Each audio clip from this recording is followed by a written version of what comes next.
Hello everybody, ಹೇಗಿದ್ದೀರಿ ಎಲ್ಲರೂ? ನಾವು ಇವತ್ತು ಮ್ಯಾಂಗ್ಳೂರಿಯನ್ ಸ್ಟೈಲ್ ಚಿಕನ್ ಸಾರು ಮಾಡೋದು ಹೇಗೆ ಅಂತ ನೋಡ್ಕೊಂಡು ಬರುವ. ನಾನಿಲ್ಲಿ ಮಣ್ಣಿನ ಪಾತ್ರೆಯನ್ನು ತಗೊಂಡಿದ್ದೇನೆ. ಅದಕ್ಕೆ ಸ್ವಲ್ಪ ಎಣ್ಣೆಯನ್ನು ಹಾಕ್ಕೊಂಡು ನಂತರ ಕಟ್ ಮಾಡಿದ್ದ ಈರುಳ್ಳಿ, ಟೊಮೆಟೊವನ್ನು ಹಾಕ್ಕೊಳ್ತಾ ಇದ್ದೇನೆ. ಹಾಕ್ಕೊಂಡು ನಂತರ ಅದಕ್ಕೆ ಚೆನ್ನಾಗಿ ತೊಳೆದಿಟ್ಟ ಚಿಕನನ್ನು ಹಾಕ್ಕೊಳ್ತಾ ಇದ್ದೇನೆ. ಇಲ್ಲಿ ನಾವು ಚಿಕನನ್ನು ಹಾಕೊಂಡ ನಂತರ ರುಚಿಗೆ ಬೇಕಾದಷ್ಟು ಉಪ್ಪನ್ನು ಹಾಕ್ಕೊಳ್ತಾ ಇದ್ದೇವೆ. ನಿಮಗೆ ರುಚಿಗೆ ಎಷ್ಟು ಬೇಕು ಅಷ್ಟೇ ಉಪ್ಪನ್ನು ಹಾಕ್ಕೊಳ್ಳಿ.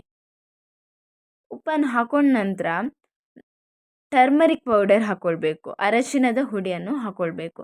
ಸ್ವಲ್ಪವೇ ಹಾಕ್ಕೊಳ್ಳಿ, ಜಾಸ್ತಿ ಹಾಕ್ಕೊಳ್ಳೋದು ಬೇಡ. ಸ್ವಲ್ಪವೇ ಹಾಕ್ಕೊಂಡು ಅದನ್ನು ಬೇಯಲು ಬಿಡುವ. ಇಲ್ಲಿ ನಾವು ಇಂಗ್ರೀಡಿಯೆಂಟ್ಸ್ ಏನೆಲ್ಲ ಬೇಕು ಮಸಾಲೆ ಮಾಡ್ಕೊಳ್ಳಿಕ್ಕೆ ಅದನ್ನು ನೋಡ್ಕೊಂಡು ಬರುವ. ಕೊತ್ತಂಬರಿ, ಸಾಸಿವೆ, ಮೆಣಸು, ಬೆಳ್ಳುಳ್ಳಿ, ಶುಂಠಿ ಮತ್ತು ಕರಿಬೇವನ್ನು ಸ್ವಲ್ಪ ತಗೊಂಡಿದ್ದೇನೆ. ಇದನ್ನು ನಾವು ಮಿಕ್ಸಿ ಜಾರಿಗೆ ಹಾಕ್ಕೊಳ್ಳುವ. ಹಾಕ್ಕೊಂಡ ನಂತರ ಅದನ್ನು ಚೆನ್ನಾಗಿ ರುಬ್ಕೊಳ್ಬೇಕು.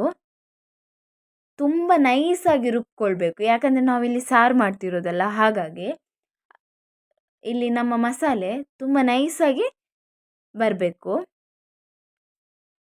ಮಸಾಲೆ ರೆಡಿ ಆಗಿದೆ ನೋಡಿ, ಚೆನ್ನಾಗಿ ನೈಸಾಗಿ ಬಂದಿದೆ. ಇದನ್ನು ನಾವೀಗ ಮುಕ್ಕಾಲು ವಾಸಿ ಬೆಂದ ಕೋಳಿಗೆ ಹಾಕ್ಕೊಳ್ಬೇಕು. ಇಲ್ಲಿ ಕೋಳಿ ಮುಕ್ಕಾಲು ವಾಸಿ ಬೆಂದಿದೆ. ಈಗ ನಾವು ಮಸಾಲವನ್ನು ಹಾಕ್ಕೊಂಡು ಚೆನ್ನಾಗಿ ಮಿಕ್ಸ್ ಮಾಡಿಕೊಳ್ಬೇಕು. ನೋಡಿ,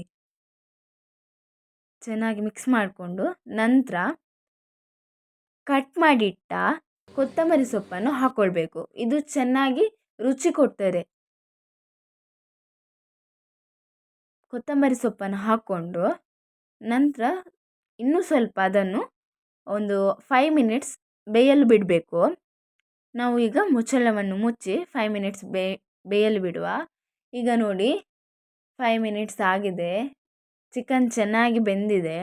ಮಸಾಲ ಕೂಡ ಚಿಕನ್ಗೆ ಚೆನ್ನಾಗಿ ಎಳ್ಕೊಂಡಿದೆ ನೋಡಿ. ಎಷ್ಟು ಪರಿಮಳ ಬರ್ತಿದೆ ನೋಡಿ. ಚಿಕನ್ ಸರಿಯಾಗಿ ಬೆಂದಿದೆ. ಇಲ್ಲಿಗೆ ನಮ್ಮ ಚಿಕನ್ ಸಾರು ರೆಡಿ ಆಯಿತು. ನೀವು ಕೂಡ ಟ್ರೈ ಮಾಡಿ ನೋಡಿ ಮನೆಯಲ್ಲಿ. ಮ್ಯಾಂಗ್ಳೂರಿಯನ್ ಸ್ಟೈಲ್ ಚಿಕನ್ ಸಾರು, ಕೋಳಿ ರೊಟ್ಟಿ ಹೇಳ್ತೇವೆ ನೋಡಿ, ಆ ರೊಟ್ಟಿಗೆ ಹಾಕೊಂಡು ತಿನ್ನಲಿಕ್ಕೆ ತುಂಬ ಚೆನ್ನಾಗಿರ್ತದೆ. ನನ್ನ ಚಾನಲನ್ನು ಸಬ್ಸ್ಕ್ರೈಬ್ ಮಾಡಿ, ಲೈಕ್ ಮಾಡಿ.